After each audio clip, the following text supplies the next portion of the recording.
एक पर्सपेक्टिव का हिंदी अनुवाद है जिसका अर्थ है कि हम अपने एक शिक्षक के रूप में, शिक्षकों के संगठन के रूप में या शिक्षा को पूरी शिक्षा की व्यवस्था के रूप में कैसे देखते हैं, क्या नजरिया है हमारा। परिप्रेक्ष्य को अगर हम एक शब्द में कहें तो नजरिया भी कह सकते हैं, लेकिन नजरिया शिक्षा के बारे में, शिक्षक की भूमिका के बारे में, शिक्षक आंदोलन या संगठन के बारे में। तो थोड़ा सा ये बड़ा विषय है, इसमें बाकी विषय भी समाहित हो जाते हैं, लेकिन क्योंकि आपने कार्य विभाजन किया हुआ है, संगठन के बारे में हमारे बहुत ही जागरूक साथी हैं वजीर सिंह, पूर्व अध्यक्ष हैं वे भी, वो आएंगे, बात करेंगे, आने वाले हैं अभी।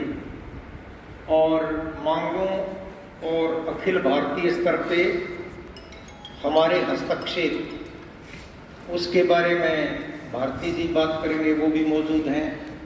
और हमारी जो प्रेजेंट लीडरशिप है वो भी ठोस रूप में कुछ बातें कहेगी। इसलिए मैं मांगों के बारे में या संगठन के बारे में या मौजूदा हस्तक्षेप के बारे में टिप्पणी नहीं करूंगा, क्योंकि दोहराई जाएंगी बातें। केवल मूल बातों पे ही मैं बात करने की चेष्टा करूंगा कि क्या क्या चीजें हमें कवर करनी होती हैं। एक बात मैं शुरू में और कहना चाहता हूं, हमारा ये जो संगठन है हरियाणा विद्यालय अध्यापक संघ, इसके पैरेलल हम देखें तो बहुत ज्यादा संगठन है। हम भी सबके प्रतिनिधि नहीं हैं। हमारी मेंबरशिप 30, 35, 40, एक बार मैक्सिमम 43,000 तक रही है, जो प्रेजेंट शिक्षकों की संख्या का भी आधे से कम है, जो मौजूद हैं शिक्षक उनका भी। और कुछ कैटेगरीज में, जैसे हम कहें लेक्चरर्स में, हमारा हस्तक्षेप हसला से कम है। बाकी में तो शायद ऐसी स्थिति नहीं है, लेकिन लेक्चरर की ऐसी स्थिति है जिसमें हमारे प्रभाव वाले लोग कम हैं और हसला के प्रभाव वाले ज्यादा हैं।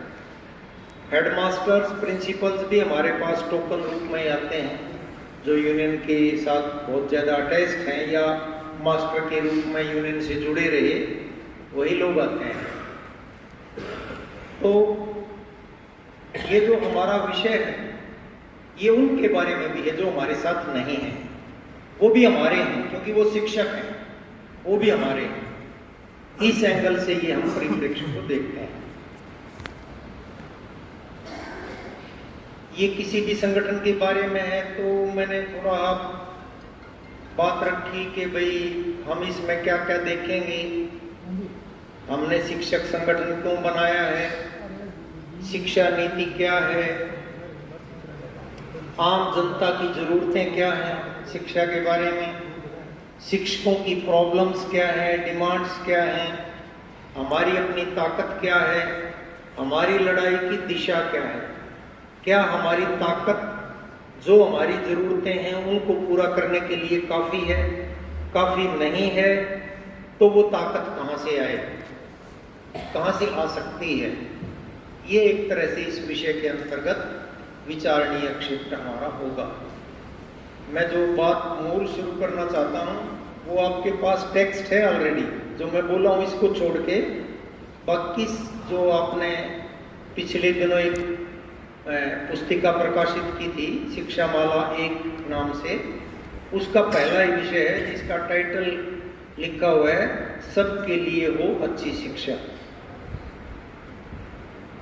वो भले ही कलमबद्ध मैंने किया था, लेकिन उसमें पूरे अध्यापक संघ का दिमाग लगा हुआ है। हमने 2-2 दिन की वर्कशॉप 3-4 बार की और तब वो टॉपिक, मतलब उसमें नेतृत्व का बड़ा हिस्सा शामिल था उस टाइम पे, मतलब 18 में, फिर 21-22 में नेतृत्व के काफी बड़े हिस्से ने उसमें सुझाव दिए। तब उस विषय को मैंने लिखा था सबके लिए हो अच्छी शिक्षा। वो किताब में लिखा हुआ है, आप वहाँ से भी उसको बाद में पढ़ेंगे तो रोशनी मिलेगी।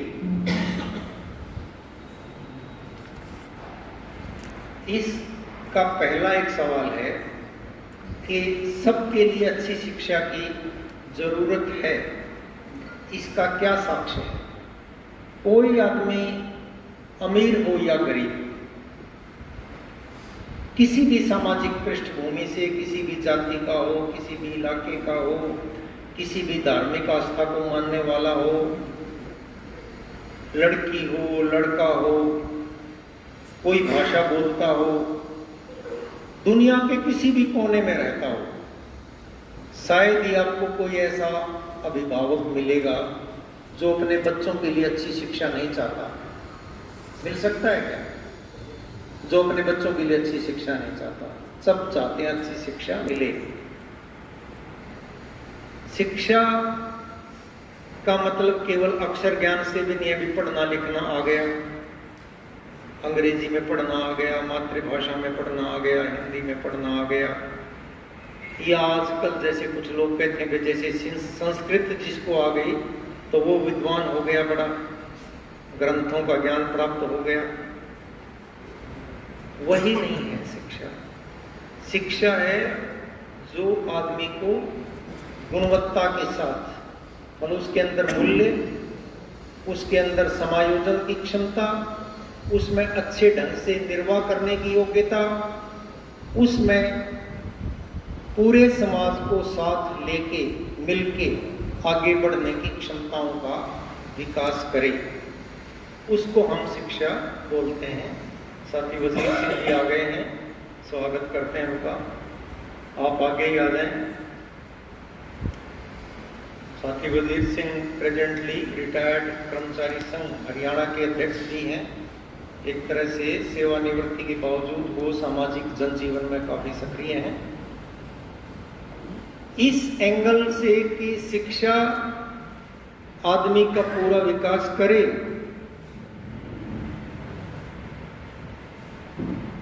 सभी इनलाइटेंड सोसाइटीज ने इसके बारे में पहल की। हमारे देश में भी प्राचीन काल में नालंदा, तक्षशिला जैसे विश्व प्रसिद्ध विश्वविद्यालय रहे, बहुत पुराने समय पे। लेकिन आधुनिक दुनिया में इस तथ्य को सामाजिक रूप से समझने का काम इंग्लैंड से शुरू हुआ, क्योंकि औद्योगिक विकास कह लो, पूंजीवादी विकास कह लो, सबसे पहले इंग्लैंड में शुरू हुआ था। तो उन्होंने वहाँ पे कॉमन स्कूल सिस्टम इंट्रोड्यूस किया। ये कॉमन स्कूल सिस्टम के बारे में सारे साथी थोड़ा बहुत जानते हैं, स्टडी भी कर सकते हैं। आजकल तो गूगल की मदद से कुछ भी आप सर्च कर सकते हैं। कॉमन स्कूल सिस्टम का कंसेप्ट ये था कि शिक्षा बिना किसी भेदभाव के सब बच्चों को अच्छी क्वालिटी की मिले, तो समाज हर बसासत के इलाके में क्यों देखते कि यहाँ स्कूल खोलने लायक बच्चे हैं, वहाँ पे कोई सार्वजनिक विद्यालय बनाए और उस आवासीय क्षेत्र में रहने वाले तमाम लोग, वो किसी भी सामाजिक या आर्थिक पृष्ठभूमि के हों, सभी लोग अपने बच्चों को वहाँ पे पढ़ाएं। वहाँ सब बच्चों को बिना किसी भेदभाव के बिल्कुल एक जैसे परिवेश में, ये जो स्कूलों में विद्यार्थियों की यूनिफॉर्म होती है, गणवेश, ये भी इसीलिए चलाई गई थी भाई कोई अमीरी वगैरह ना दिखाए स्कूल में, मतलब समानता के कंसेप्ट से जुड़ी का आइडिया था ये भी। तो वो सिस्टम वहाँ पे चला with neighbourhood concept. Neighbourhood concept क्या था? पड़ोस के स्कूल में जो उसके एरिया का स्कूल है, सबके बच्चे वहीं पे पढ़ेंगे। मैं छोटा सा एग्जांपल देता हूँ, आप में से कुछ तो शायद उसको रिसीव कर लेंगे, कुछ हो सकता है ना रिसीव करेंगे, क्योंकि थोड़े से कम उम्र के हैं, उनको वो वातावरण नहीं देखा, हमने देखा हुआ है। पहले मतलब जैसे गांव का एक स्कूल था, तो गांव में चाहे कोई अमीर होता चाहे गरीब होता, सबके लिए वही तो स्कूल था ना। आसपास तो कोई स्कूल थे तो बहुत बड़े दूर शहरों में होंगे, और प्राइवेट स्कूल बहुत कम होते थे। तो गांव के तमाम बच्चे, गरीब अमीर सब परिवारों के एक स्कूल में पढ़ते थे। तो उस टाइम पे क्या होता था कि कोई मिनिस्टर गांव में आया, कोई अफसर गांव में आया, कोई जलसा हुआ, तो तो सरपंच गांव की तरफ से एक मांग पत्र पड़ता था, उस टाइम उसको पता नहीं क्या बोला करते, वो एक सुंदर से कागज पे बना के पेश किया करते, अभिनंदन पत्र शायद कहते थे मेरे ख्याल में। तो उसमें उसका स्वागत भी करते थे, मांगे लिखी होती थी। मतलब मुझे याद है अपने गांव का कि हर बार के मांग पत्र में जब मांग शुरू होती तो आमतौर पे पहली मांग शिक्षा के बारे में होती थी। हमारे स्कूल का दर्जा 5वीं की बजाय 8वीं का किया जाए, हमारे स्कूल में विज्ञान का शिक्षक नहीं है उसकी नियुक्ति की जाए, हमारे स्कूल में 4 और अध्यापकों की जरूरत है वो लगाए जाए, हमारे यहाँ बिल्डिंग की कमी है।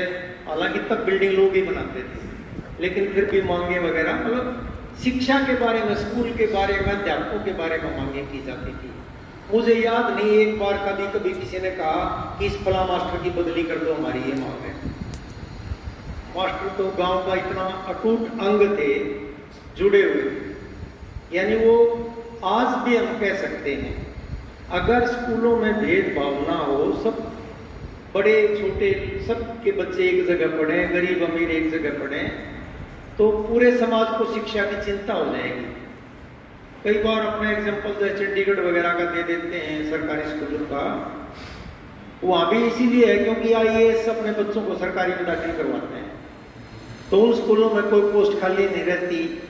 वहाँ पे ये नॉन टीचिंग काम नहीं दिए जाते, टीचर्स को सर्वे करवाना है, आज मंडी में ड्यूटी है, आज मेले पे रोटी बांटने की ड्यूटी है, ये नहीं लगाया जा सकता क्योंकि वो बच्चे रूलिंग क्लासेस के हैं। अब रूलिंग क्लासेस ने अपने अलग स्कूल बना लिए, कुछ प्राइवेट हो गए, कुछ अच्छे सरकारी कब्जा लिए, और गरीब जनता खातर जो स्कूल छोड़ दिए, उनके टीचर्स को भाई कदे कितने चढ़ाए रखो, कदे कितने चढ़ाए रखो, उनसे गैर शैक्षिक कार्य लेते रहो। तो हमारा पहला पॉइंट ये है कि शिक्षा एक ऐसा विषय है जो सबके लिए है, इसमें कभी गरीब अमीर का कोई भेद की बात नहीं है। और इसमें एक बात और है कि शिक्षा चाहे कोई आदमी मान आज की तारीख में अंबानी अडानी भारत में सबसे ताकतवर है, वो भी ये नहीं कह सकते हम अपने बच्चों की शिक्षा खुद करवा लेंगे, क्योंकि जो शिक्षा की प्रकृति है उसमें रिसर्च है। शिक्षा में बेसिकली अनुभव है, रिसर्च है, उनका कैरेक्टर ही कलेक्टिव है। पुराने जमाने के, सदियों के, हजारों लाखों सालों के अनुभव प्रकृति के, मनुष्य के, वो इकट्ठे करके किताबों के रूप में, पाठ्यक्रम के रूप में, रिसर्च शोध ग्रंथों के रूप में इकट्ठे करके यूनिवर्सिटीज में, कॉलेज में, स्कूल में सब जगह पढ़ाए जाते हैं। उनको एक की मलकियत कैसे हो सकती है जिसमें इतनी पीढ़ियों का खून पसीना सम्मिलित है, वो किसी एक की मलकियत कैसे हो सकती है? तो शिक्षा अपनी बेसिक नेचर के हिसाब से ही, प्रकृति के हिसाब से ही समुदाय का सामूहिक उद्यम है, इसलिए ये निजी नहीं हो सकता। निजी तो बाजार बनाना चाहता है, औरों की कमाई को बेचना चाहता है, वास्तव में ये कलेक्टिव है। थोड़ा सा हमारे को निजीकरण के खिलाफ अपनी लड़ाई को समझने के लिए ये समझना चाहिए कि शिक्षा बेसिकली सामूहिक है, और शिक्षा को समाज विज्ञानियों ने, फिलोसफर्स ने, बड़े बड़े चिंतकों ने, राजनीतिक लोगों ने, जो विद्वान हैं, उन्होंने ये माना है कि रोटी, कपड़ा, मकान, ये तो जिंदा रहने के लिए जरूरी, बल्कि रोटी या भोजन से जुड़ी चीजें हैं। कपड़ा, मकान को भी आप सुरक्षा या सभ्यता से जोड़ सकते हैं, नहीं तो पशु भी जंगलों में रहते ही हैं, जिंदा तो वो भी रहते हैं। उसके बाद शिक्षा और स्वास्थ्य, इनको भी जीने के अधिकार, मानव अधिकार के रूप में माना जाता है। यानी आदमी की जिंदा रहने की बिल्कुल अगली जरूरत में मानव अधिकार आते हैं, जिसमें शिक्षा और स्वास्थ्य भी शामिल है। शिक्षा है क्या? मैंने कहा भी कि शिक्षा में अनुभवों का संचय इकट्ठा किया गया है, मूल्यों को इकट्ठा किया गया है। मूल्यों पे भी गौर करने की बात है। मूल्य केवल धार्मिक किताबों में अपने यहाँ कह देते हैं तो नैतिकता खत्म हो गई। और इसके लिए बोला ये गीता के 4 श्लोक याद करो, ये चीज पढ़ाओ। नैतिकता के पाठ धार्मिक अलग अलग धर्म ग्रंथों से लेके या और किसी एक ही धर्म के ग्रंथों से लेके पढ़ाओ तो नैतिकता आ जाएगी। मूल्य किसी भी समाज में सामूहिक रूप से स्वीकार्य जीने के कुछ तरीके हैं। डॉक्टर सूरजभान होते थे, बहुत ही बड़े विद्वान थे पूरी दुनिया में, पुरातत्व में उनका नाम था, अब नहीं है वो दुनिया में। अपने कुरुक्षेत्र विश्वविद्यालय में प्रोफेसर थे। शुरू में जिस दौर में हम एक्टिविस्ट थे तब हमारे सम्मेलनों में वो बहुत बार वक्ता भी रहे।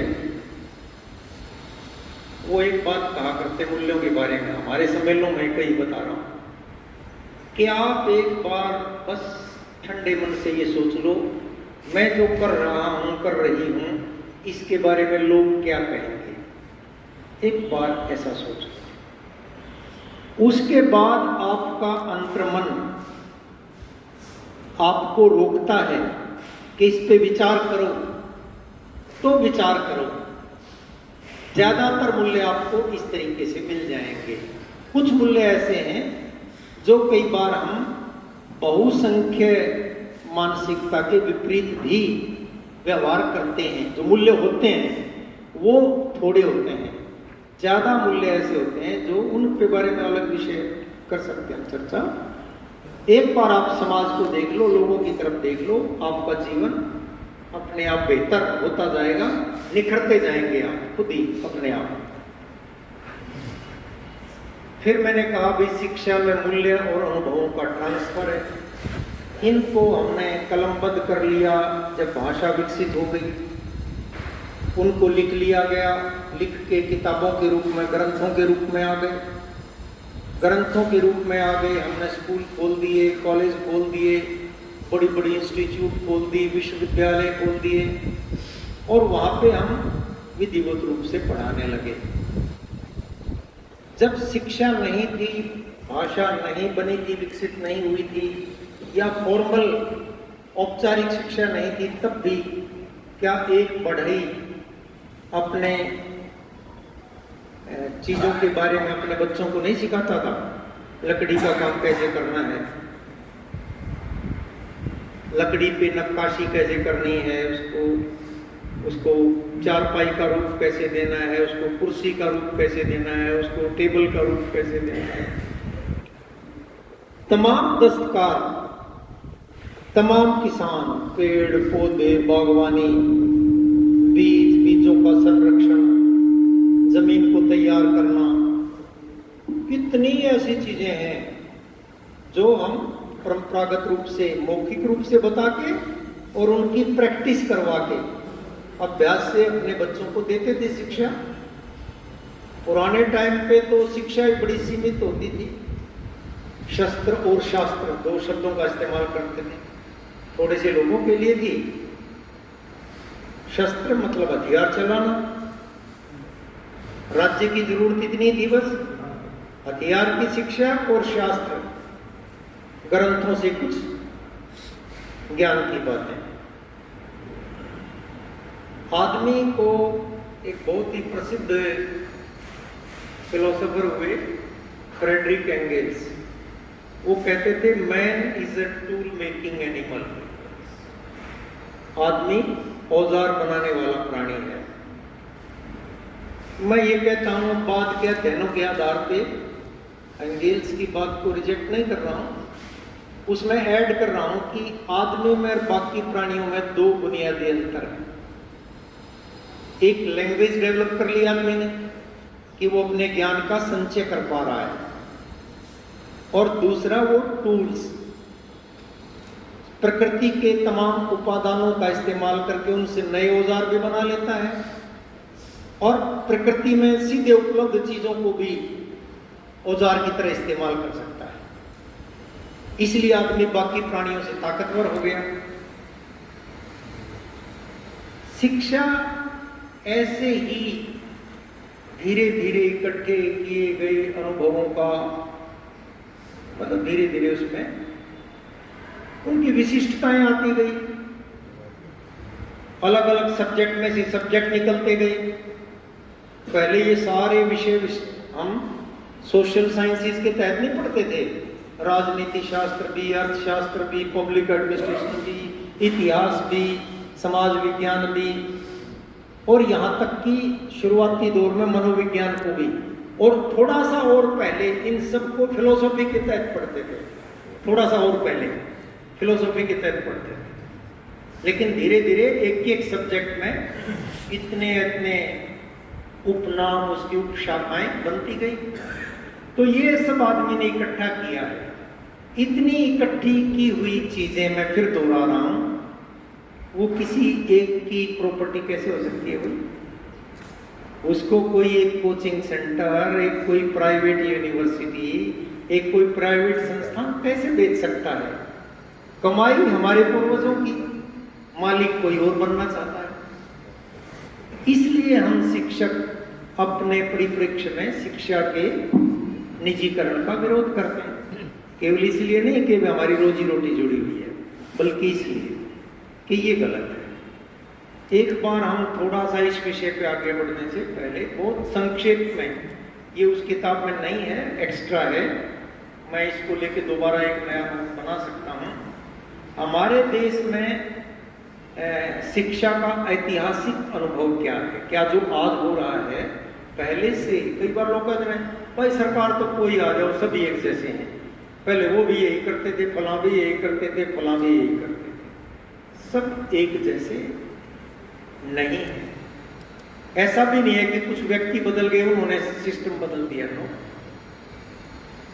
इसकी हिस्टोरिकल बैकग्राउंड है। लेकिन एक पक्की बात है कि किसी भी समाज पे जो उस टाइम पे रूलिंग क्लास होती है, रूलिंग क्लास का मतलब मोदी अमित शाह नहीं, या पहले मतलब मनमोहन सिंह या सोनिया गांधी या राजीव गांधी नहीं, या और उससे पहले जवाहरलाल नेहरू वगैरह वगैरह नहीं, बल्कि जिनके हाथ में उत्पादन के साधनों की कमान है, उनकी जरूरतों के अनुसार शिक्षा गढ़ी जाती है। विचारों पे भी, शिक्षा पे भी, ढांचे पे भी शासक वर्गों का वर्चस्व रहता है। ये समझने की बात बहुत जरूरी है। तो अगर हम अलग अलग टाइम पे देखें, प्राचीन भारत क्या है? शिक्षा थोड़े से लोगों के लिए है। इसके लिए राजा, राजपरिवार, राजपुरोहित।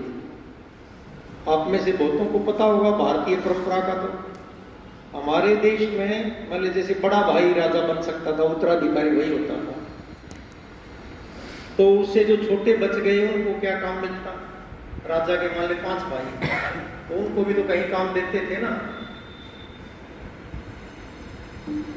तो अलग अलग काम, किसी को सेनापति बना दिया, किसी को कुछ बना दिया। और आमतौर पे दूसरे नंबर के भाई को, मतलब जो अब बोला जा रहा है कार्य विभाजन, वर्ण आश्रम, धर्म वगैरह वगैरह, इससे भी पहले की बता रहा हूं मैं। राजा, बड़ा भाई राजा, उससे छोटे वाला राजपुरोहित। मतलब ब्राह्मण और राजा एक ही परिवार के लोग थे, अलग अलग लोग नहीं थे, एक ही परिवार के लोग। जातियां थी नहीं तब। जो ताकतवर शस्त्र शास्त्र में जो माहिर था, एक दौर में वो राजा बन गया और उससे दूसरे नंबर वाला राजपुरोहित बन गया। फिर कोई सेनापति बन गया, कोई किसी इलाके का सौंप दिया, भाई ये इलाका तुम्हें चलाना है, ये तुम्हें चलाना है, ये तुम्हें चलाना है। राजा के लोग, गांव परिवार के लोग मान लेते। शिक्षा होने के लिए थी। और वो जो राजपुरोहित का काम ले लेता राजा का भाई, उसके नेतृत्व में बाद में विधिवत रूप से ब्राह्मण एक समुदाय की तरह हो गया, शिक्षा देने वाला। तो दो ही तरह की शिक्षा थी, शस्त्र और शास्त्र। शस्त्र में हथियारों का प्रशिक्षण, क्योंकि राजा का मुख्य काम है अपने राज्य की सुरक्षा करना, अपने राज्य का विस्तार करना। सुरक्षा करने के लिए भी हथियार चाहिए, और किसी की जमीन कब्जानी है तो उसके लिए भी हथियार चाहिए। तो शस्त्र और शास्त्र। शास्त्र उस समय तक जो मौजूद ज्ञान था उसका ट्रांसफॉर्मेशन, उसका स्थानांतरण। ये मुख्य काम था प्राचीन समय पे। मध्यकाल आया, वर्षों तक चली है ये, तो तब रजवाड़ाशाही का थोड़ा स्वरूप बदलता गया। राजाओं को राज विस्तार हो रहा था, अलग अलग इलाकों को घेर रहे थे, खाली जमीनों पे भी कब्जे करके खेती के लिए तुड़वा रहे थे उनको। तो उनको उनकी दौलत बढ़ रही थी, तो कलाओं का विकास, दस्तकारियों का विकास। आप देखेंगे मध्यकालीन के पूरे दुनिया में कहीं चले जाओ आप, यूरोप में, एशिया में, या किसी भी महाद्वीप में जो भी विकसित हुए, अफ्रीका का थोड़ा आप कह सकते हो, हालांकि दुनिया का पहला इंसान अफ्रीका में पैदा हुआ, लेकिन वो क्योंकि रेगिस्तानी इलाका था, ट्रांसफॉर्मेशन के हिसाब से लोग आगे जहाँ ठीक जगह मिलती गई, चले गए, तब थोड़ा वीजा थोड़ा लेना पड़ता था। पुराने टाइम पे वीजा नहीं था ना, यह था कोई कहीं चला जाता, घूमते घूमते जहां भी जा सकता था चले जाते थे लोग, और वहीं रहने लग जाते थे, वहीं के हो जाते थे। तो मध्यकाल आया, कुछ दौलत बढ़ गई, तो जो भी शासक वर्ग थे उन्होंने कलाओं का और दस्तकारियों का, इनका विकास करवाने के लिए लोग लगाए। तो इससे भी शिक्षा का विस्तार हुआ, लेकिन ये कलाएं भी, इन कलाकृतियां भी, ये भी कुछ लोगों तक सीमित रही। आकार तो बढ़ गया पहले से, प्रारंभिक दौर से संख्या तो बढ़ गई सीखने वालों की।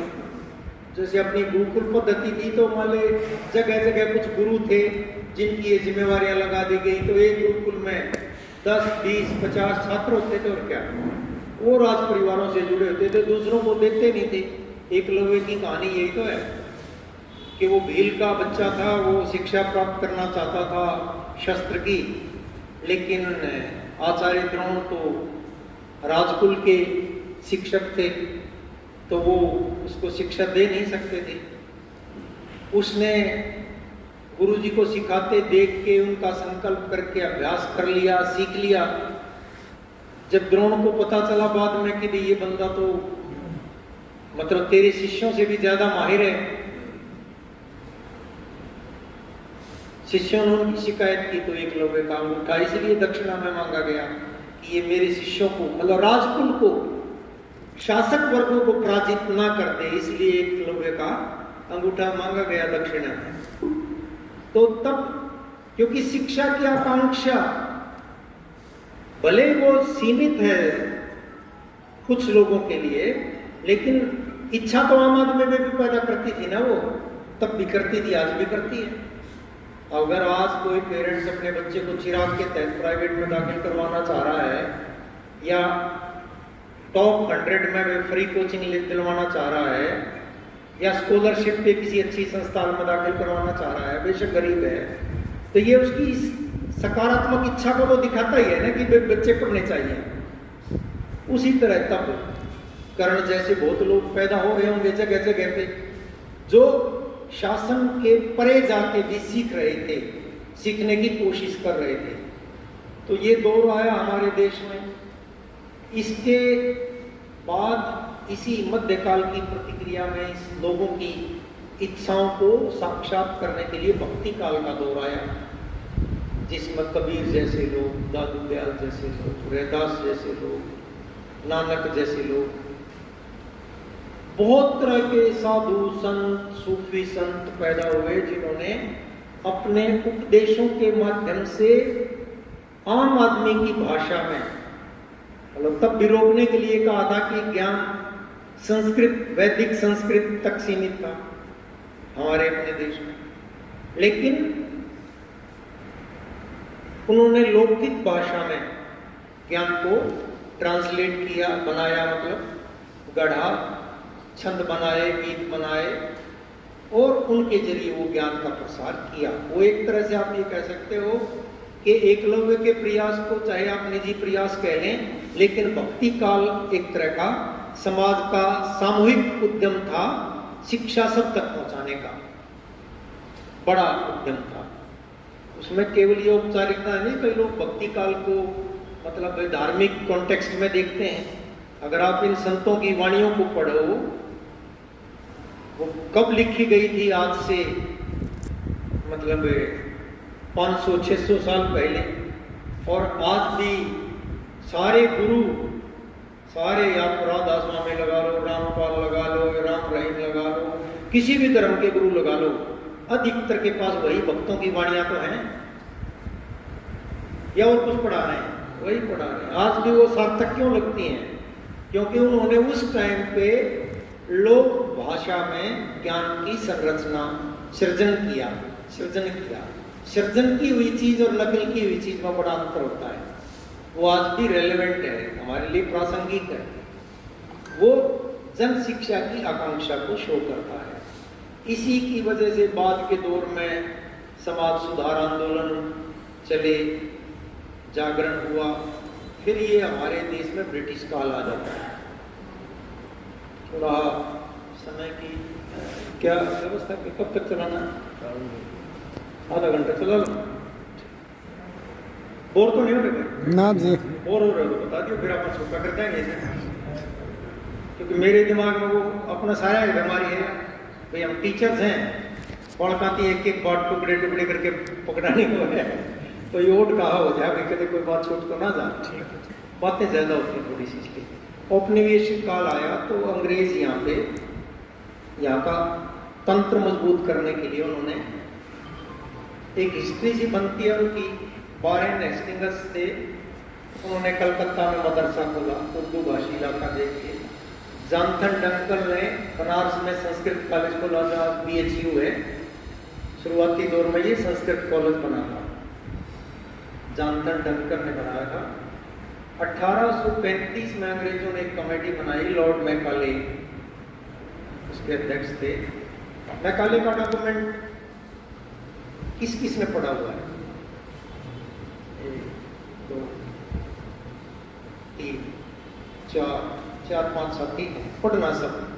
उसको जरूरत हो तो हिंदी में ट्रांसलेट कर लो, आजकल तो आसानी से हो सकता है। लॉर्ड मैकाले आए, उन्होंने कहा कि शिक्षा का प्रसार जरूरी है, और अंग्रेजी मतलब इसलिए नहीं आए थे कि भारत में शिक्षा देनी थी। शासक वर्ग का इंटरेस्ट था कि लोगों के दिमाग ब्रिटिश शासन के अनुकूल ढालना, भाई ये शासन तुम्हारी भलाई में है। आचार विचार से लोगों को अंग्रेज बनाना, यानी ब्रिटिश शासन को अपने लिए परोपकारी मानना। इसके लिए लॉर्ड मैकाले ने वो बनाया था। उसी के आधार पे फिर 1857 में वुड्स डिस्पैच सर्कुलर का नाम है वो निकाला गया, जिसमें बंबई, मद्रास, कलकत्ता में यूनिवर्सिटीज बनाए गए, पाठ्यक्रम बदले गए जगह जगह पे। फिर एक हंटर शिक्षा आयोग बनाया, वो सारे पढ़ चुके होंगे, B.Ed वगैरह की, जब B.Ed D.Ed। हंटर शिक्षा आयोग बनाया तो तब महात्मा ज्योतिबा फूले वो मजदूरों के लिए, महिलाओं के लिए शिक्षा को लेके अपनी पत्नी के साथ, सावित्री बाई, फातिमा शेख, इनके साथ सक्रिय हो गए थे। तो उन्होंने हंटर कमीशन के सामने ज्ञापन दिया, शिक्षा को, ये जो आज हम कहते हैं मौलिक अधिकार, शिक्षा को सबका अधिकार बनाने के लिए उन्होंने ज्ञापन दिया, जिसमें इस बात को फोकस किया कि सरकार को जो सबसे ज्यादा वंचित हैं, दलितों के लिए और लड़कियों के लिए, इसकी शिक्षा पे खर्चा करना चाहिए, इसको बढ़ावा देना चाहिए। ये ज्ञापन दिया 1882 में हंटर शिक्षा आयोग को। उसी दौर में फिर तमिलनाडु में रामास्वामी नायकर, केरला में नारायण गुरु, बंगाल में राजा राममोहन राय, टैगोर, ईश्वर चंद्र विद्यासागर, उत्तर प्रदेश में सर सैयद अहमद खां, और इनके अलावा रमाबाई, फातिमा शेख, स्वामी दयानंद, स्वामी विवेकानंद, कितने श्रृंखला है पूरी ऐसे विचारकों की, जिन्होंने समाज में भी और शासन के सामने भी शिक्षा की जरूरत को रेखांकित किया। 1910 में बाकायदा तौर पे ब्रिटिश असेंबली में बालकृष्ण गोखले ने एक बिल पेश किया, इंपीरियल असेंबली कहते थे, जिसमें इंडियंस भी चुने जाते थे, गोखले भी इसमें थे। उन्होंने प्राइवेट बिल पेश किया राइट टू एजुकेशन के लिए 1910 में। 1937 में 1935 के कानून के तहत पहली बार प्रांतों में भारत की सरकारें बनी। तो कांग्रेस पार्टी उस टाइम पे 11 प्रांत थे देश में। 7 में कांग्रेस की सरकार बनी थी, 2 में कांग्रेस की साझा सरकार बनी थी, 2 में दूसरी पार्टियों की सरकार।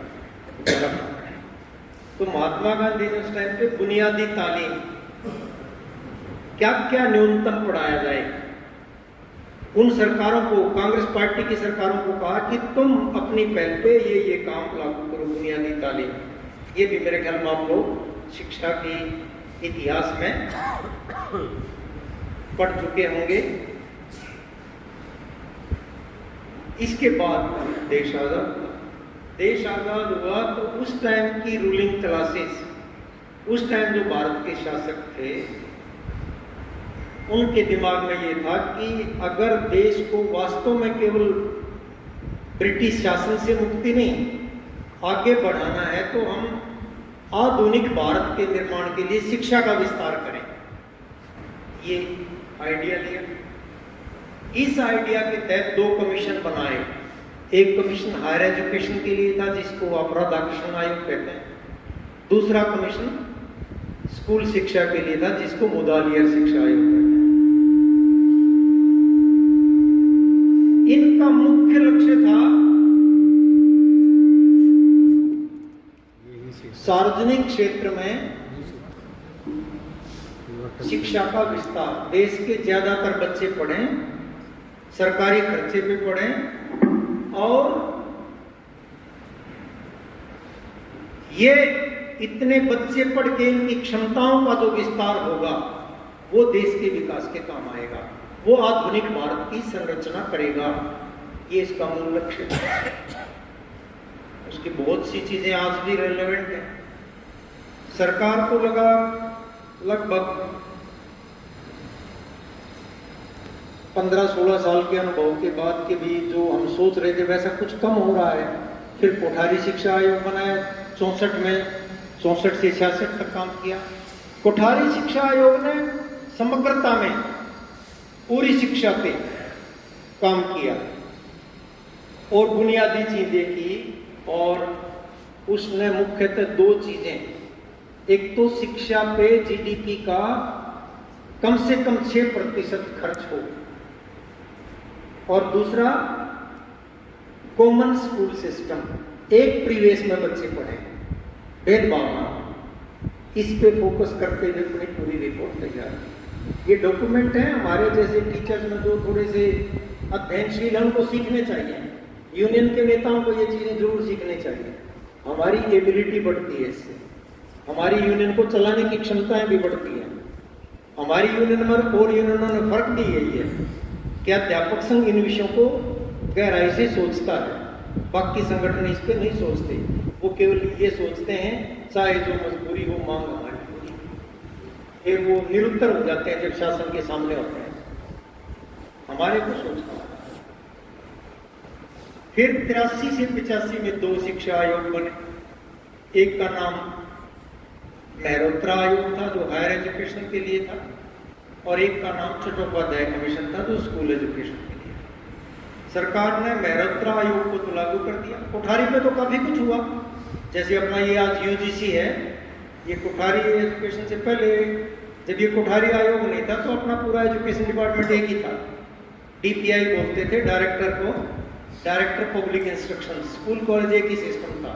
डीओ और कॉलेज का प्रिंसिपल ट्रांसफरेबल पोस्ट थी। हमारे सामने अलग हुआ ये तो, जब हम विद्यार्थी थे, टीचर नहीं बने थे, हमारे सामने अलग हुआ है। हमारे जो प्रिंसिपल थे यहाँ नेकीराम कॉलेज में, वो यहाँ तक डीओ से ट्रांसफर हो गए, फिर नेकीराम कॉलेज के प्रिंसिपल बने थे, धर्म सिंह ढिल्लों। पहले ये एक ही सिस्टम था। यूजीसी लागू किया उसने, फिर कॉलेज का अलग सिस्टम बन गया, हायर एजुकेशन अलग हो गया, स्कूल एजुकेशन अलग हो गया।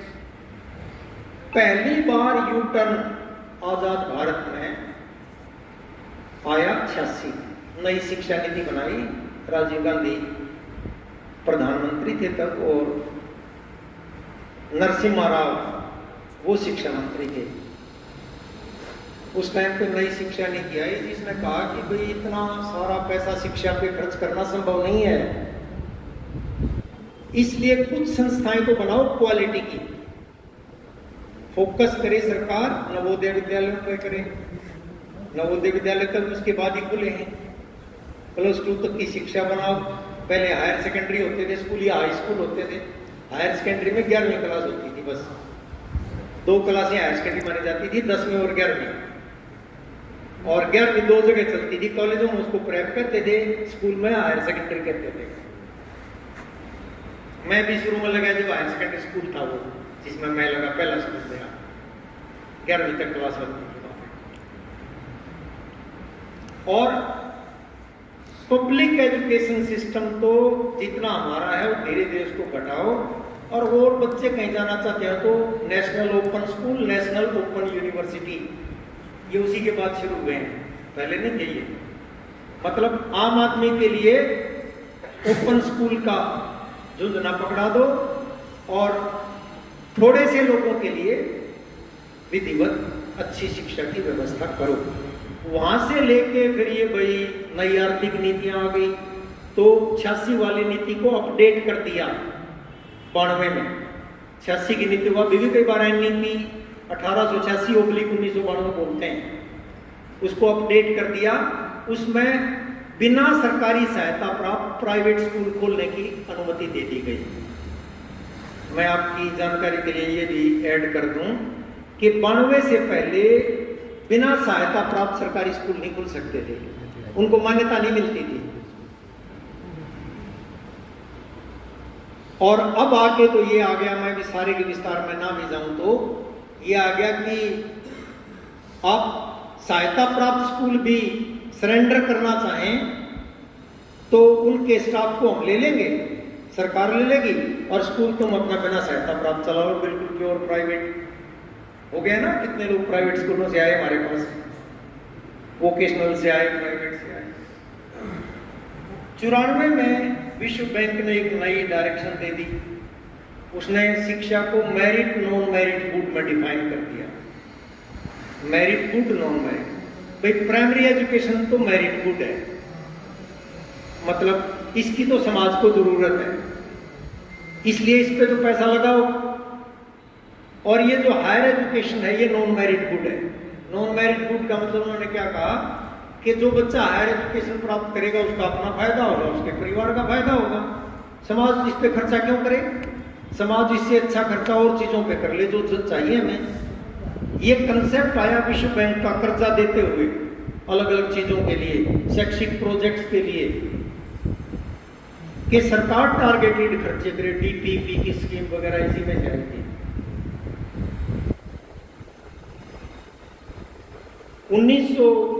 2000 में वाजपेयी जी प्रधानमंत्री थे, तब एक कमेटी बनाई शिक्षा के बारे में सुझाव देने के लिए, बिरला अंबानी कमेटी।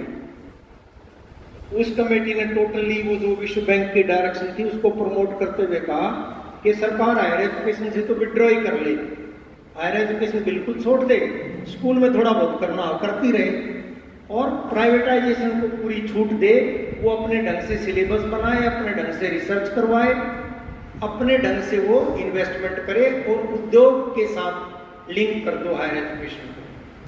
ये अंबानी बिरला कमेटी की रिपोर्ट आई और उस टाइम पे चिन्हित किया गया था, अपनी पत्रिका में लेख लिखा था उस टाइम पे, हमने बताया गया था कि देश के विकास के लिए इतनी आईआईटी, इतने आईआईएम, इतने इंस्टीट्यूट फला, इतने फला, इन पर $400 बिलियन खर्चा आएगा, जबकि भारत का कुल बजट भी उसका 100वां हिस्सा भी नहीं है।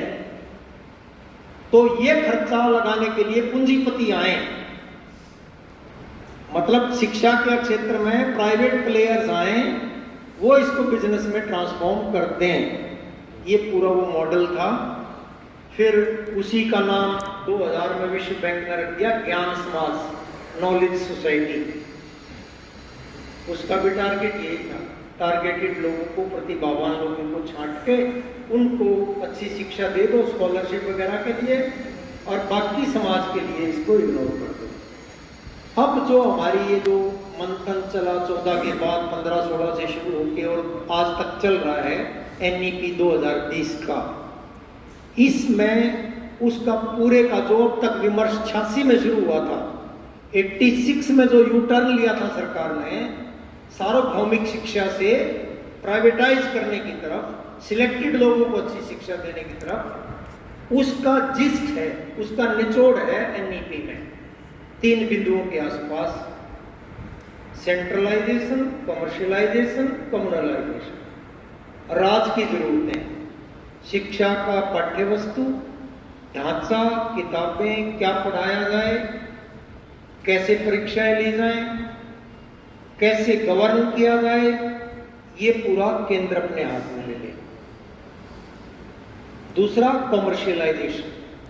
अधिकतर एक्टिविटी सार्वजनिक संस्थाओं में भी किसी न किसी फॉर्म में उनके लिए कोई चार्जेस लगा दो, फीसें लगा दो। वो धीरे धीरे इंट्रोड्यूस कर रहे हैं। अभी मॉडल संस्कृति में लगा दिया दाखला फीस, फलाना फीस। RT बना, हमारे कितने संघर्षों के प्रयास से बना।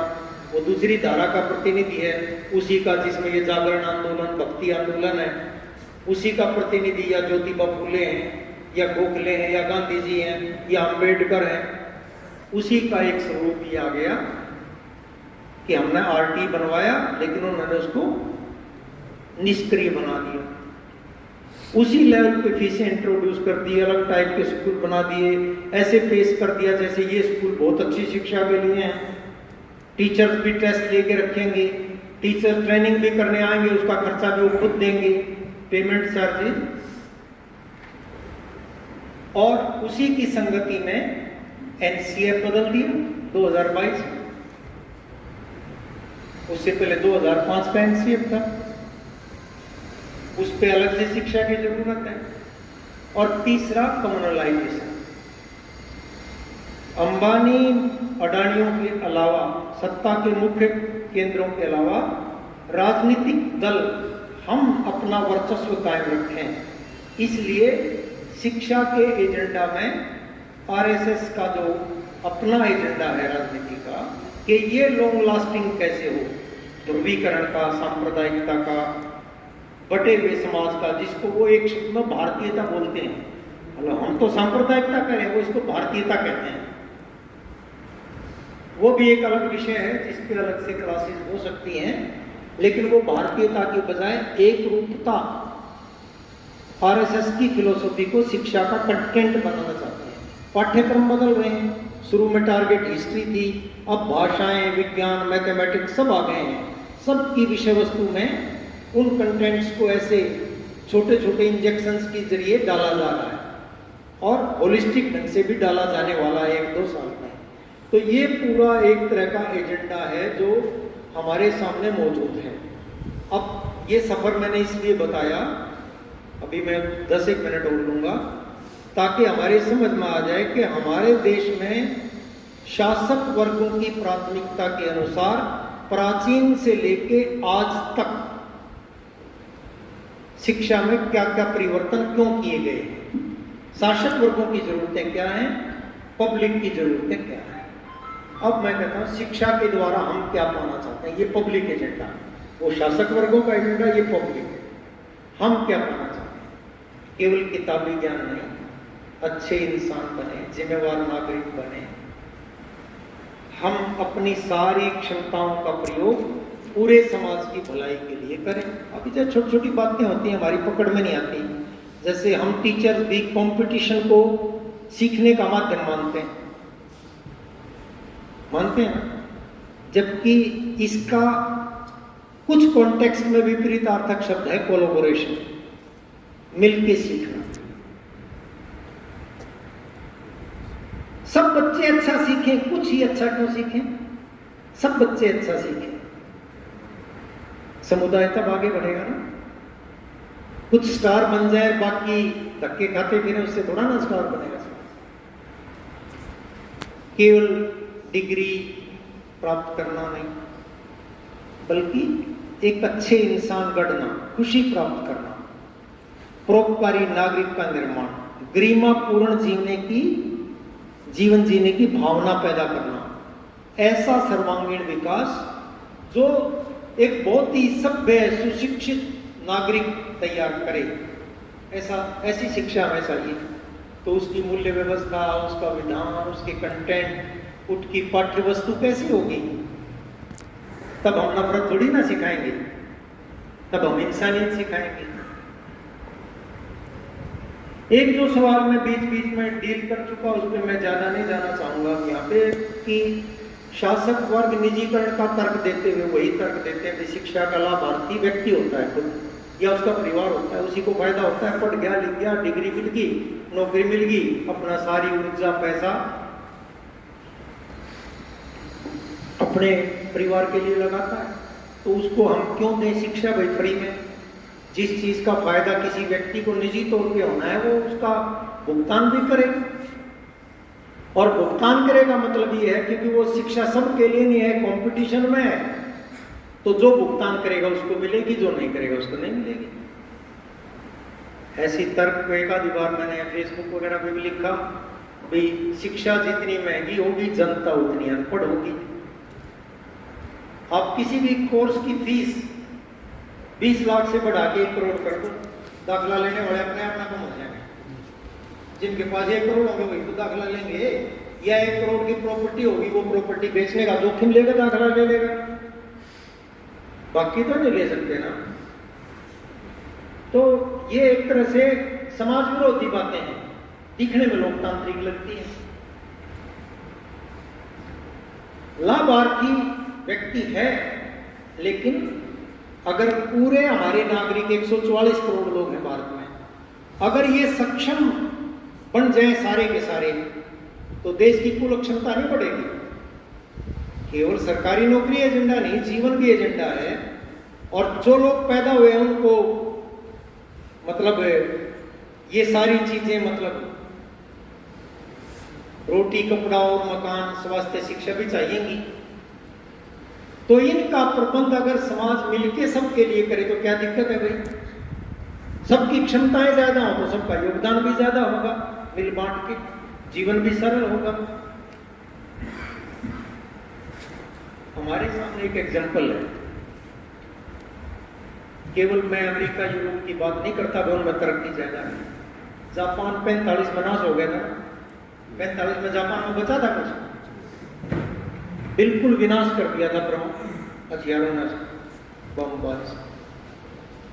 आज जापान अर्थ टेक्निक की दृष्टि से अमेरिका के बराबर ही खड़ा होगा या नहीं खड़ा?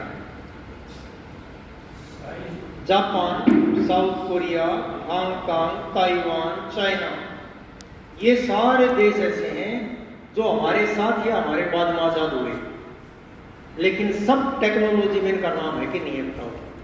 भारत से तो काफी आगे है इनका नाम, और चीन की तो तुलना आप लोग अमेरिका से ही करते हो, किसी से कर नहीं रहे। क्यों हुआ? वो शिक्षा पे पैसा खर्च कर रहे हैं, उनका शिक्षा का बजट 6% जीडीपी से ऊपर है लगातार, उनका रिसर्च का बजट वो 5% से ज्यादा है, उनका हेल्थ का बजट 6% से ज्यादा है। हमारा शिक्षा पे जीडीपी का 2% के आसपास है, रिसर्च पे 1% है, हेल्थ पे 1% है। हम इसको खर्चा मानते हैं। हम तो अभी कह रहे हैं ना भाई, जो लाभार्थी है वो भुगतान करे, हम तो लाभार्थी से भुगतान चाहते हैं। वो इसको इन्वेस्टमेंट मानते हैं कि ये भविष्य में विकास करने के लिए निवेश है। सार्वजनिक पैसा, जनता का पैसा ही होता है, उसको लगाया गया है रिसर्च में और एजुकेशन में। रिसर्च एंड डेवलपमेंट एक टर्म है पूरी दुनिया में, इकोनॉमिक्स में R&D डिपार्टमेंट होते हैं सारे उद्योगों में। ये पैसा लगाया गया है विकास के लिए।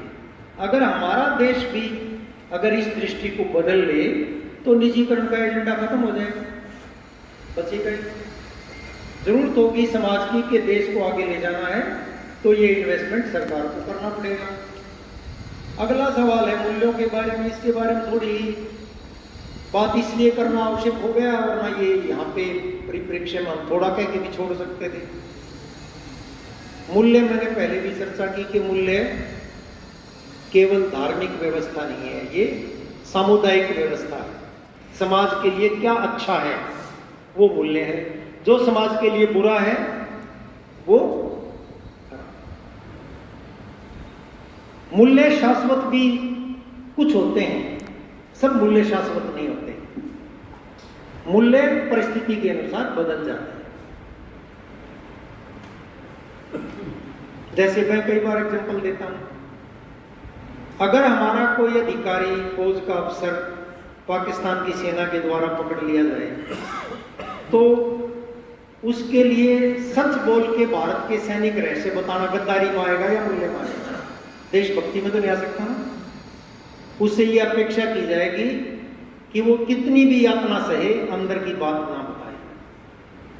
वैसे हम कहते हैं कि सच्चाई मूल्य है, लेकिन वो सच नहीं बोल सकता ना, बोलेगा तो देश का नुकसान होगा। जैसे हमारे देश में भाई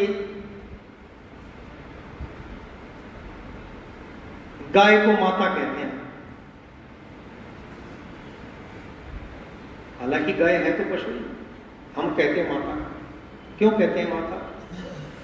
जब ये मूल्य शुरू हुआ, क्योंकि हमारी जो चरवाहा समाज की इकोनॉमी थी वो पशुपालन पे टिकी हुई थी।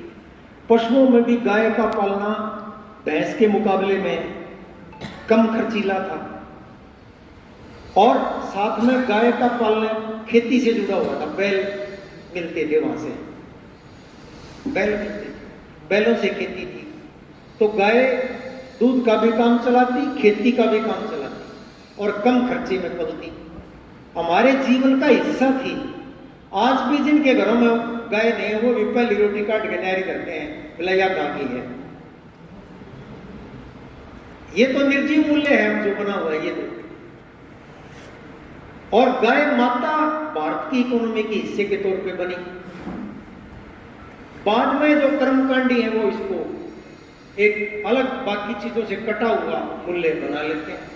गाय पालन पे तो जोर नहीं देते। अब गो पालक नहीं बढ़ रहे, गो रक्षक और गो भक्त हैं। रक्षा की तो जरूरत नहीं थी, हम सभी पाल रहे थे। हमने अपने घर में 8-8, 10-10 गाय रखी हुई है। अब जरूरत नहीं रही तो किसी घर में गाय नहीं है। दूध के लिए भी भैंस ही लगते हैं लोग, कुछ लोग रखते हैं गाय, तो वो भी दूध भाई उसका निरोगी या ऐसा स्वास्थ्यवर्धक ऐसा मानते हैं। नहीं तो ज्यादातर लोग तो नहीं रखते गाय। लेकिन गाय की रोटी वो शहर की कॉलोनी में रहने वाले भी निकालते हैं रोज। जिनके घर में गाय नहीं है फिर उनको वो गली में घूमने वाली गाय चाहिए, माता उसको दर्शन करेंगे, उसको रोटी देंगे, तब बात बनेगी। और ये रक्षक तो एक तरह के गिरोह हैं, हथियारबंद लोग पुलिस संरक्षण में किसी भी राह चलती गाड़ी को रुकवाते हैं, उसकी तलाशी लेते हैं। पैसे दे दे तो ठीक है, नहीं तो भैंसों की भी गाय बन जाती है मुकदमे में।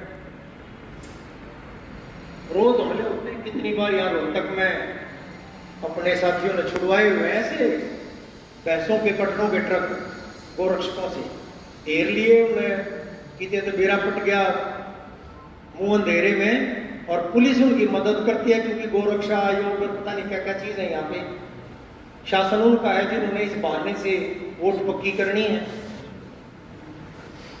मूल्य बदलते रहते हैं। मैं जो बात कहना चाहता हूं उस पर मैं भाषण नहीं दे रहा, लेकिन मैं बता रहा हूं कि मूल्य बदलते रहते हैं। एक बाजार के मूल्य है, एक समाज के मूल्य है। उनमें जो अच्छी चीजें हैं वो व्यवहार से सीखी जाती है। सारी शिक्षा ही नैतिक है। शिक्षा में नैतिक शिक्षा भी अलग से कोई जरूरत नहीं होती, पूरी शिक्षा नैतिक ही है। शिक्षा में अनैतिक क्या है? सारी शिक्षा नैतिक है। सार्वभौमिक मूल्य है, बराबरी का, लिंग भेद ना हो, महिला पुरुष लड़का लड़की सब बराबर हैं, जात पात गलत है, जात के आधार पर शोषण गलत है, धार्मिक आस्थाएं हर आदमी अपना व्यक्तिगत मामला है, कोई मंदिर में जाए, गुरुद्वारे जाए, मस्जिद जाए, चर्च में जाए, कहीं भी ना जाए, उसकी मर्जी है। दूसरे के काम में टांग अड़ाए वो गलत है। अपनी आस्था अपनी पूजा पाठ किसी तरीके से किसी देवता को माने, किसी भगवान को माने, चाहे ना माने। ये मूल्य सारे हमारे संविधान में हैं। एनसीएफ 2005 में भी थे। न्याय, समानता, स्वतंत्रता, धर्मनिरपेक्षता, लोकतांत्रिक कार्य पद्धति, ये संविधान में शाश्वत मूल्य हैं, परमानेंट है ये मूल्य। करुणा, तो उनको माने, व्यक्ति की गरिमा को माने, संवेदनशील हों, यानी अपना सम्मान चाहते हैं दूसरे का भी सम्मान करें, तर्कशील हों, तथ्यों के आधार पे तर्क से चीजों को परखें कि क्या गलत है क्या ठीक है। ये हमारी शिक्षा का मेनली टारगेट होना चाहिए। एक सेकंड भाई, थोड़ा डिस्टर्ब। हेलो, हाँ मनोज, मतलब अपने बीच में भी बहस होती है रिजल्ट को लेकर, है ना, कितने % रिजल्ट है। प्रोडक्ट, गुणवत्ता केवल रिजल्ट की नहीं, मतलब प्रोडक्ट का महत्व है भी, कितने % रिजल्ट का महत्व है। कितने बच्चों ने 75% यानी आउटस्टैंडिंग कैटेगरी हासिल की, कितनों ने फर्स्ट डिवीजन हासिल की, मतलब गुणवत्ता रिजल्ट की, ये भी महत्वपूर्ण है। लेकिन इससे पहले महत्वपूर्ण तो ये भी है ना कि हमारी पढ़ाने लिखाने की पूरी प्रक्रिया, उसकी गुणवत्ता क्या है।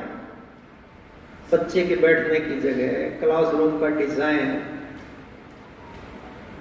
अभी किसी ने डाल रखा था, अभी यहाँ हमारे यहाँ पे मंत्री बोला, कौन बोला, शायद डीसी बोला रोहतक का, कि वो अब कोई बैक बेंचर नहीं होगा।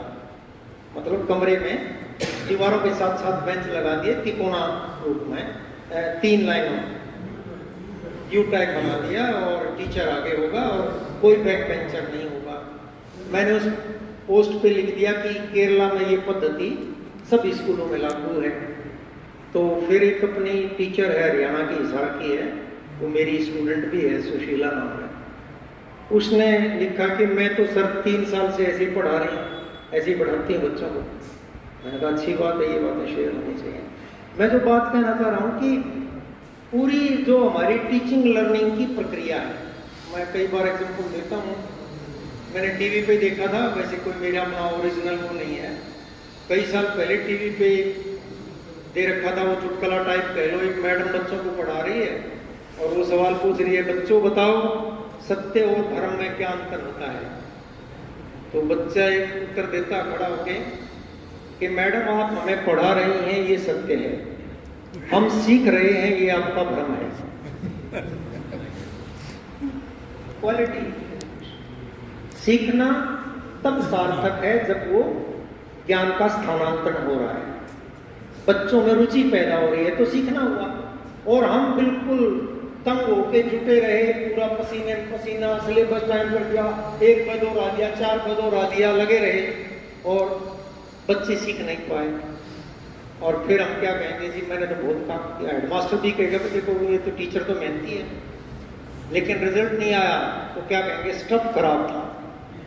बच्चों को स्टफ बोलते हैं, बच्चे स्टफ है क्या? निर्जीव माल थोड़ा है बच्चे, जिंदा इंसान है यार। उनके पास भी वो सब भावनाएं, संवेदनाएं हैं जो हमारे पास हैं, कि नहीं है? स्टफ नहीं है वो, और स्टफ खराब नहीं है वो। मैं इसलिए बता दूं कि मैं 12 साल टीचर्स ट्रेनिंग में रहा, उस वजह से बाल मनोविज्ञान, शिक्षा मनोविज्ञान वगैरह भी, मतलब मनोविज्ञान के टीचर नहीं थे डाइट में, तो मैं पढ़ाता था वहाँ पे भी। तो उसके लिए सीखा, फिर ओटी में पढ़ा, फिर मैंने बीएड में पढ़ा, एमएड में पढ़ा, और मैं हैदराबाद से वो ट्रेनिंग करके आया था पीजीडीटी, उसमें भी शिक्षा मनोविज्ञान था, कई बार पढ़ा और वहाँ पे प्रैक्टिस में पढ़ाया।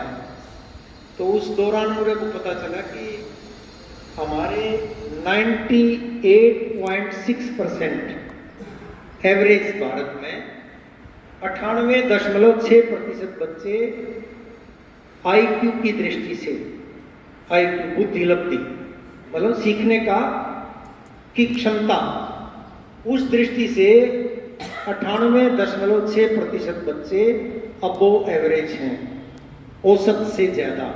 औसत से ज्यादा बच्चा वो होता है जो सीख सकता है। तो बच्चे को खराब कैसे कह सकते हैं आप? अगर बच्चा खराब हुआ है, नहीं सीख रहा है, या सीखने के प्रति रिलक्टेंट है, या उसको बुनियादी चीजें नहीं पता, अब वो नहीं सीख सकता, उसका भाषा ज्ञान पूरा नहीं हुआ, उसको प्रारंभिक मैथमेटिक्स नहीं आया, अब वो आपकी अमूर्त चीजें नहीं समझ रहा, तो वो हमने टीचर्स ने बनाया है। वो सीख सकता था, जब सीख सकता था तब उसको सिखाया नहीं गया, तो स्टफ को दोष नहीं दे सकते। केवल 1.4% बच्चे मंदबुद्धि मेंटली रिटार्डेड कैटेगरी में आते हैं, जो आमतौर पे स्कूल में दाखिल नहीं होते। एक आध गलती से भाई बहन के साथ आ जाता है, वो भी साल 6 महीने में चला जाता है। वो कैटेगरी वो होती है, बच्चा 10 साल का हो गया, उसकी समझ 5 साल के बच्चे जितनी है, उसको मेंटली रिटार्डेड बोलते हैं। तो ये जब स्थिति है तो आप बच्चों को दोष नहीं दे सकते। बस दोष हमें क्या देना है कि अगर शिक्षा में गुणवत्ता लानी है तो बच्चे की क्षमताओं की पहचान, पाठ्यक्रम की पहचान, विषय वस्तु की पहचान, टीचर को अपनी गतिविधियां ऐसे डिजाइन करना कि हर बच्चा थोड़ी थोड़ी बात रोज एक सीढ़ी ऊपर चढ़ के जाए, रोज कुछ नई बात लेके जाए स्कूल से, कक्षा से, स्टेप बाय स्टेप, टुकड़े टुकड़े ज्ञान करके ज्ञान को सार्थक ढंग से लिंकअप करना, संबंध जोड़ना उसका, तब तो हम शिक्षक हैं। और इन सब की पहचान करने के लिए टीचर को मेहनत करनी पड़ती है, बहुत चीजें पढ़नी पड़ती हैं। और अब ये डायरी हम लिखते हैं, अब ये डायरी का जो ऑनलाइन वगैरह का चला, तो मैंने उस टाइम पे पत्रिका में अपना एक छोटा सा लेख लिखा था। डायरी को प्रशासन तो देखता है अनुशासन की गतिविधि के रूप में। डायरी क्या है? टीचर्स की प्लानिंग है ना। हर एक टीचर प्लान करता है, कोई दिमाग में करता है, कोई कागज पे लिख के करता है, कोई डायरी को तो हम 4 लाइन इसलिए लिखते बजाते हैं, हेडमास्टर को सीन करवा दी ताकि कोई ने उन्हें इसमें ना लिखी, अब ऑनलाइन कर दी तो वो और जरूरी होगी। लेकिन असली काम प्लानिंग का है। प्लान करके भी मुझे कल 6ठी क्लास में क्या करवाना, 5वीं क्लास में क्या करवाना, 8वीं में क्या करवाना, 12वीं में क्या करवाना, किस विषय में क्या करवाना। फिर उसमें मेरा 40 मिनट का टाइम होगा, इसमें मैं कितनी गतिविधि करवा सकता हूँ। मुझे बोलने का कुल 10 मिनट समय चाहिए, बच्चों से मैं 30 मिनट कुछ न कुछ काम करवाऊँ। अगर मेरे से पूछो ना, इस मामले में मेरे को मैथमेटिक्स के टीचर हमारे बाकी टीचर से अच्छे लगते हैं। पद्धति की दृष्टि से कह रहा हूं मैं, वैसे तो सभी टीचर अच्छे हैं, इवन ड्राइंग, पीटीआई जिनको बहुत लोग साधारण मानते हैं वो भी इम्पोर्टेंट है, लेकिन मैं पद्धति की दृष्टि से मैथ का टीचर क्या करेगा, एक तरीके का एक सवाल खुद कढ़वाएगा बोर्ड पे, फिर वैसे ही 2-3 सवाल बोल के देखेगा। मतलब उसको इस बात की ज्यादा समझ है कि समझाने के लिए बच्चे की प्रैक्टिस करना जरूरी है। ऐसे ही हम लैंग्वेज भी पढ़ा सकते हैं भाई, 1-2 सेंटेंस आपने ट्रांसफॉर्म करके दिखा दिए, वैसे ही 4 सेंटेंस बच्चों को वहीं पर करके दे दिए और मैथ के सवाल की तरह वहीं पे चेक कर दिए। छोटे छोटे टुकड़ों में ज्ञान का विभाजन, सहभागिता से सिखाना, अभिरुचि से सिखाना, बच्चों को ही छोटे छोटे ग्रुप बना के उनके ग्रुप लीडर बना दो। बहुत बातें हैं ये, मतलब किसी भी वर्कशॉप टाइप चीज में हम शेयर कर सकते हैं। जब हम कहते हैं इस मामले को लेकर हम प्राइवेट की तुलना करते हैं तो हम 2-3 बातों पे बोल देते हैं, आत्मावलोकन नहीं करते हैं। क्या ये तो दुकान है, दुकान तो वो है, लेकिन उस मास्टर ने थोड़ी बना रखी जो वहां पढ़ा रहा है। दुकान तो किसी मालिक ने बना रखी है, किसी संस्था ने बना रखी है। प्राइवेट स्कूल 3 बातों में आज भी हमारे से बेहतर हैं, इसलिए तो लोग जा रहे हैं। लोग पागल थोड़े हैं, हम पूरे समाज को पागल मान रहे हैं। जब हम शुरू में टीचर लगे 97% से ज्यादा बच्चे सरकारी स्कूलों में पढ़ते थे, और अब हमारे पास 22 लाख हैं, प्राइवेट में 27 लाख 28 लाख हरियाणा। कैसे होगी चेंज ये? अब 60% बच्चे उनके पास है, 40 हमारे पास है। हमारे पास पहले 97% थे। एक तो कारण ये था कि प्राइवेट स्कूल थोड़े थे और थे वो गवर्नमेंट सहायता प्राप्त स्कूल थे, दूर दूर शहरों में थे, गांव के बच्चे सभी एक ही जगह सरकारी मानते थे। लेकिन हमारी चमक भी फीकी पड़ी है ना, या नहीं पड़ी? इसका तो इतना ही मान लो, हम अपने बच्चों को अपने स्कूल में नहीं पढ़ा रहे। पहले मास्टर अगर गुआंढ में होता, मेरे गांव का मास्टर अगर फरमाना लग रहा होता तो अपने बालक को साइकिल की हैंडल पे या कुर्सी पे पाछे बैठा के फरमाना ले जाया करता, वह अपने संरक्षण में मैं ठीक इसकी पढ़ाई हो जाएगी। और नहीं भी ले जाते तो अपने बच्चों को गांव के सरकारी स्कूल में पढ़ाते थे। अब हमारे बच्चे भी प्राइवेट में तो पढ़ रहे हैं, क्योंकि वो स्कूल हमारे से 3 बातों में श्रेष्ठ हैं। एक, हर एक सेक्शन के लिए अलग टीचर है वहां पे, ज्यादातर मामलों, अपवाद तो हो सकता है कोई छोटे स्कूल में ना हो। हर एक सेक्शन के लिए अलग टीचर है, हर एक सब्जेक्ट के लिए अलग टीचर। एक तो ये है। दूसरा, प्री प्राइमरी एजुकेशन उन्होंने बहुत पहले से इंट्रोड्यूस कर दी। 3 साल का बच्चा आ गया, जब वो 5 का या 6 का होगा, जब आप उसको दाखिल करना चाहेंगे तब वो उस स्कूल के साथ अटैच हो चुका होगा, आपके पास आएगा नहीं। तीसरा, वहां पर ढांचागत सुविधाएं, साफ सफाई, झाड़ पोंछ, डेकोरेशन, इवन पानी वगैरह का प्रबंध या बाथरूम वगैरह भी, वो भी हमारे से अच्छे होंगे, या नहीं है? इन 3 चीजों में वो हमारे से बेहतर हैं।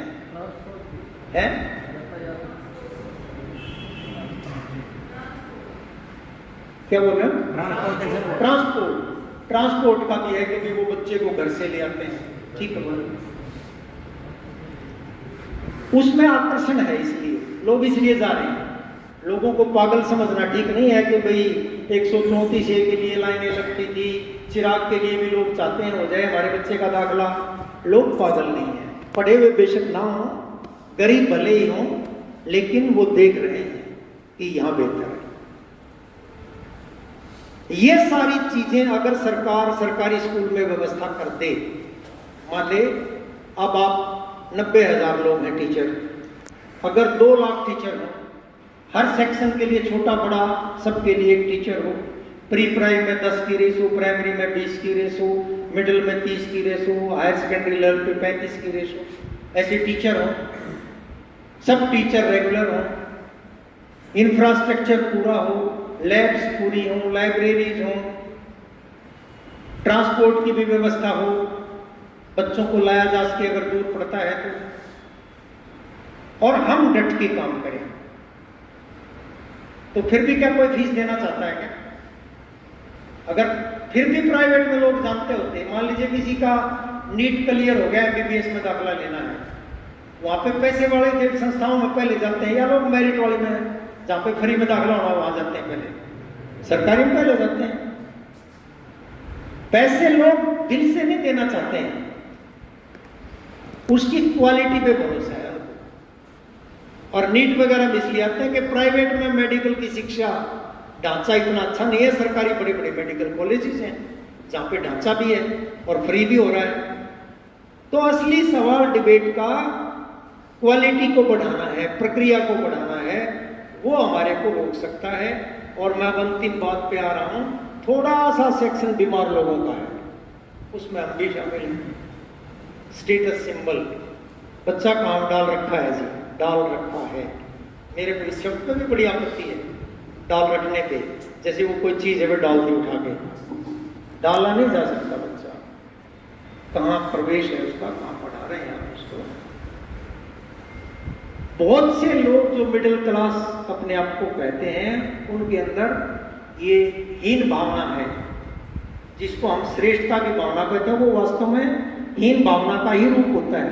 और ज्यादा विकृत रूप है कि अगर हम किसी को कहेंगे कि बच्चा यहाँ 5 सेक्टर के सरकारी स्कूल में पढ़ रहा है, तो लोग क्या कहेंगे, तुम क्या खा को इतने पैसे कमाते और बच्चे को यहाँ डाल रखा है।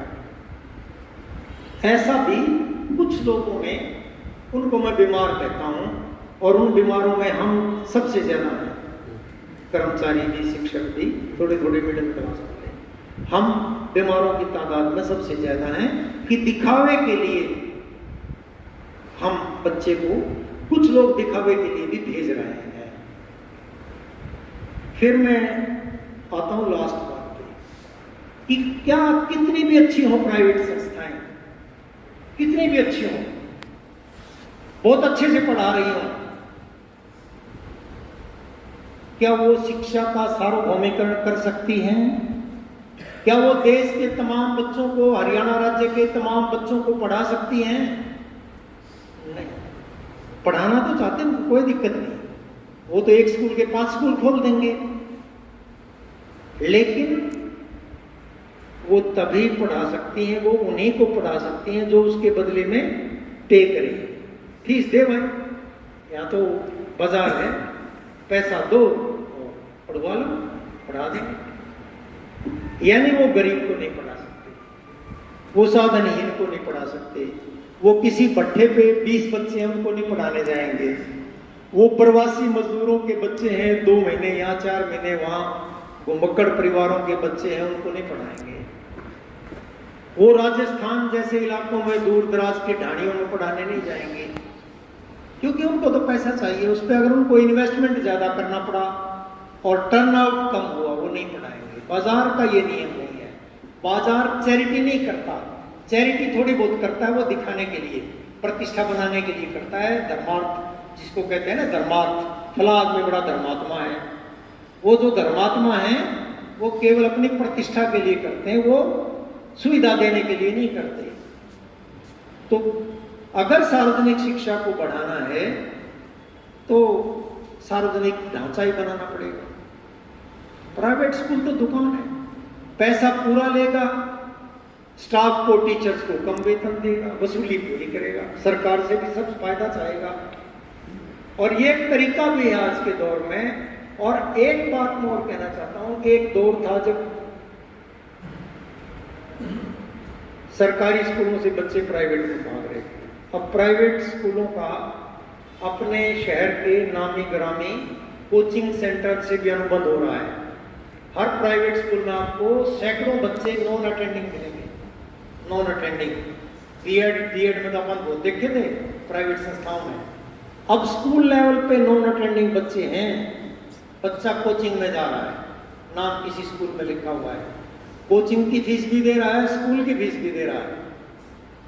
इसका अर्थ क्या हुआ कि वो और एडवांस पेरेंट्स हैं जिनको ये लग गया कि बच्चे को बहुत आगे निकालना है तो असली कंपटीशन की ट्रेनिंग कोचिंग सेंटर देगा। और स्कूल में नाम इसलिए चाहिए क्योंकि इसके बिना बच्चा परीक्षा नहीं दे सकता, स्कूल की मान्यता है।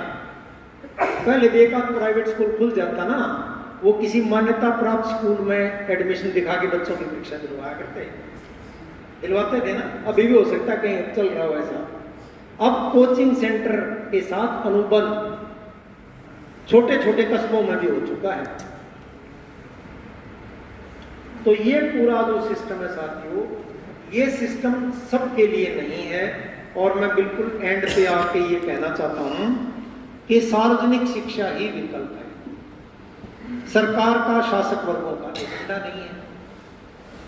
हम शिक्षक हैं, मूलभूत रूप से सब बच्चे अच्छी गुणवत्ता वाली शिक्षा प्राप्त करें, हमारी नौकरी नहीं है, हमारा पेशा है। ये पेशा वो होता है जिसमें जुनून भी होता है, पेशेवर कौशल नहीं कहते हम शिक्षक के तौर पे अपने काम के प्रति, कर्तव्य के प्रति ईमानदार हैं, समर्पित हैं।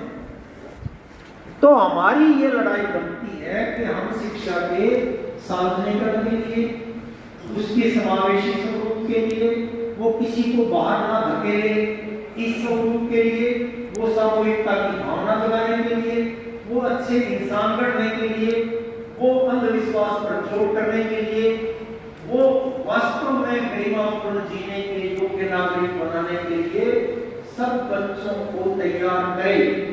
उस हिस्से का काम हरियाणा में स्कूल शिक्षा में हमारे जिम्मे है। समझ रहे? हमारा मांग पत्र, हमारी गतिविधियां, हमारा एजेंडा इसके इर्द गिर्द बनेगा।